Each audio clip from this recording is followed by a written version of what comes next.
following program contains coarse language and mature subject matter. Viewer discretion is advised. In other words, y'all gonna hear some on this one.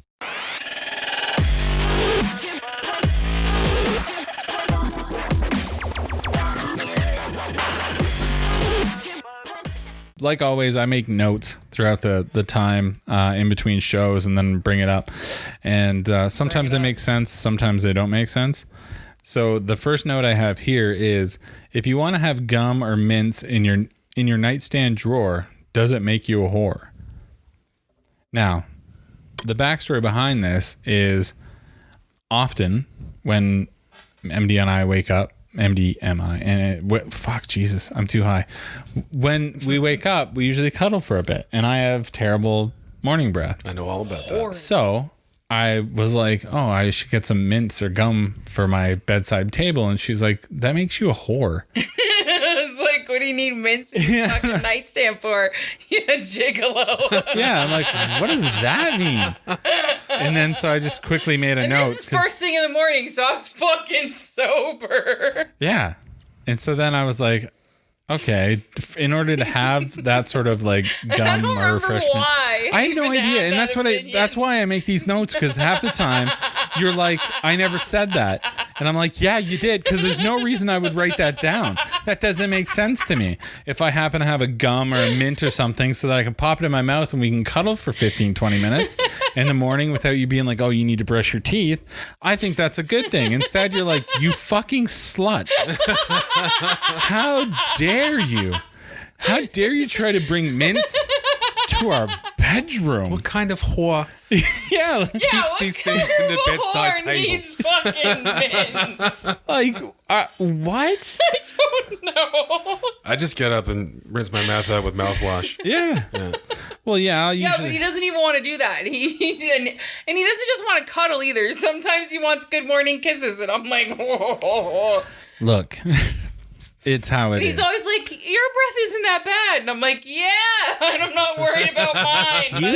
You sound like you were tongue fucking a cat's ass. But yeah, so I don't know, because the way whatever, I guess we always talk about our life, and you guys know way more about us than probably should. But so like, she'll get up, she'll go pee, she'll come back to bed, and like that's when I kind of wake up, and so I want to cuddle for a few minutes before I go take a piss, brush my teeth, do all that stuff. So it's just like that first, like, as soon as I wake up, I see her, I just want to give her like a cuddles and like, whatever, say what you want. That's how it is.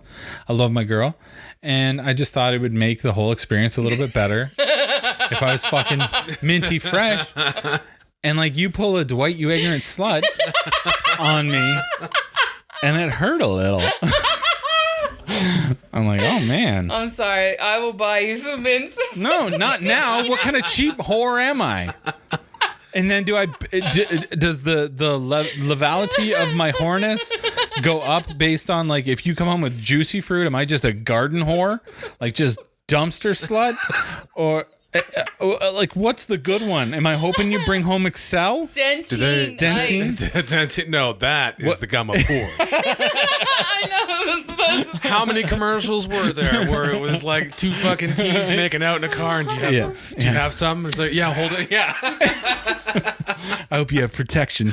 That's not what he meant. Does anybody remember Big Red? Big Red, yeah. Big Red was good. I like the cinnamoniness. Is Double Mint still around? The W, I think in the W Fun or whatever. States, but I don't. That was always like twins.